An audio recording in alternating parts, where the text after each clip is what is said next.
This is the author of Atomic Habits, and in this video, we're going to cover the main ideas from the book. So let's get started. There are two types of progress, the kind you can see and the kind you can't. We measure the type we can see by miles run, calories burned, and pounds lost. But the type we can't see is the sum of all the small improvements, those times you decided to be just 1% better. Not a revolutionary improvement, not a monumental breakthrough, but a 1% improvement. You'd be surprised how quickly such small gains compound. Just improve at a rate of 1%, and you'll be 37 times better in a year. If you keep improving at 1% every day, you will be 38 times better in 2 years. This chart shows the power of just a little bit of improvement over time, but it also shows what happens when you make progress that is too small to notice. You might go months without seeing any meaningful change. Then all of a sudden everything changes and the results show up. And this is why progress is rarely linear. The path to success looks like a hockey stick. It's mostly flat at first, but then eventually it shoots up. Small improvements don't seem like much at first, but over time they lead to results that are hard to ignore. In the book, James uses the example of an NHL hockey player who practices shooting a puck only once per day.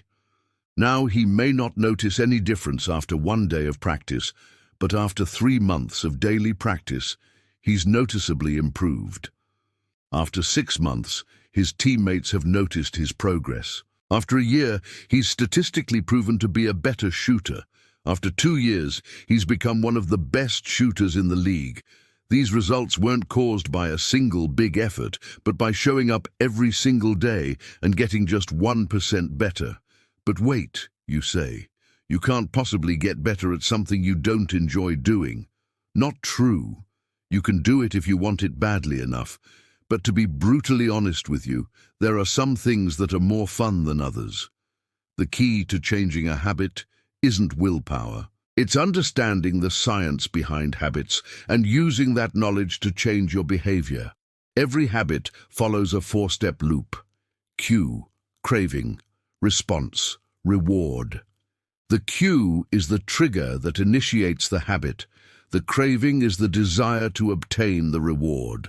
The response is the action you take to get the reward, and the reward is the benefit you receive from taking the action. Let's take an example, brushing your teeth. The cue could be you seeing your toothbrush. The craving is the desire to have clean teeth. The response is you picking up the toothbrush and starting to brush. And the reward is the feeling of satisfaction and confidence after cleaning your teeth. Each habit has its own unique loop, and understanding these loops is the first step to changing them. Once you know the 4 steps, you can start to manipulate the habit loop to your advantage. There are 3 ways to change a habit: make it obvious, make it attractive, or make it easy. Make the good habits obvious. How do you make good habits more visible? By structuring your environment to make them obvious. For example, when I want to read, I always have a book next to my bed because I know I'm more likely to pick up a book if it's right there. Also, you can use decision-making templates to help you decide what to do. That's what I do. All of my videos and articles are based on the best decision-making templates from books I've read.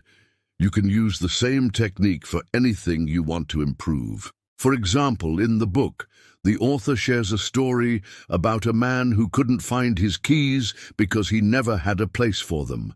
He would put them down in different places and then forget where he put them. So he decided to buy a bowl to keep by the door. Now every time he came home, he would put his keys in the bowl. It took him a few days to get used to putting his keys in the bowl, but now he never loses his keys again.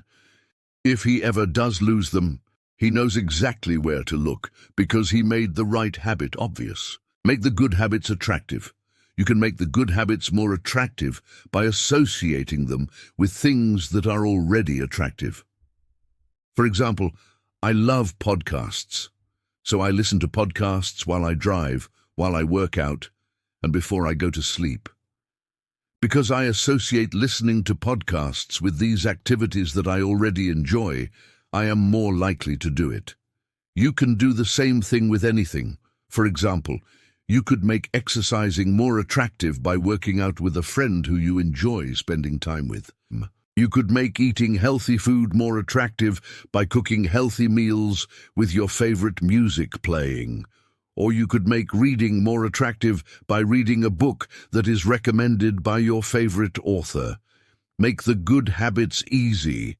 You can make the good habits easier by removing as many obstacles as possible. For example, I always have my running shoes on when I go for a run because I know I'm more likely to go for a run if I don't have to tie my shoes first. You can do the same thing with anything. For example, you could make waking up early easier by setting your alarm clock across the room so you have to get out of bed to turn it off. You could make eating healthy food easier by cutting vegetables and portioning out snacks ahead of time so they're ready to eat. Or you could make reading easier by buying a Kindle or downloading an audiobook so you don't have to worry about holding a heavy book. Make the bad habits invisible. When you make the bad habits less visible, you reduce the chance that they'll trigger you. For example, if you want to stop eating junk food, you could hide the junk food in the pantry and make the healthy food more visible. Bad habits are triggered by cues, and you can reduce the number of cues that trigger you by changing the way you think about them. For example, I used to think that smoking was cool, but now I think of smoking as something that makes people cough a lot. Cues are everywhere, and you can't avoid them all. So the best thing you can do is change the way you think about them. Make the bad habits unattractive. You can make the bad habits less attractive by making them less rewarding. For example, if you want to stop watching TV, you could turn the TV off and spend time doing things you enjoy more. Bad habits are attractive because they offer some form of reward, and you can reduce the attractiveness of the reward by making it less satisfying. Make the bad habits difficult. You can make the bad habits less easy by making them more difficult. For example, if you want to stop checking your phone, you could turn off notifications or put your phone out of sight.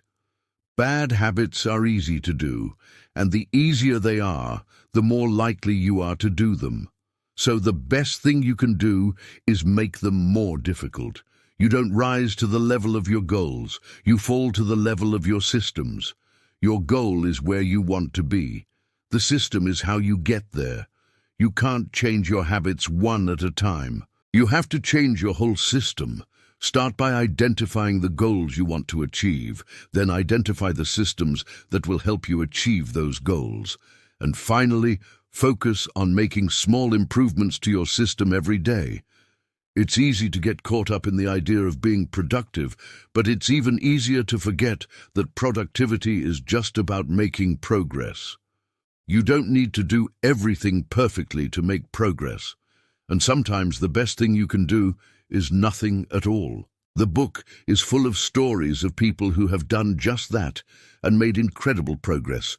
For example, the story of a man who quit his job, sold his house, and moved to a new city in order to pursue his dream. The story of a woman who left an abusive relationship and started a new life for herself and her children. The story of a man who overcame addiction and became a successful businessman.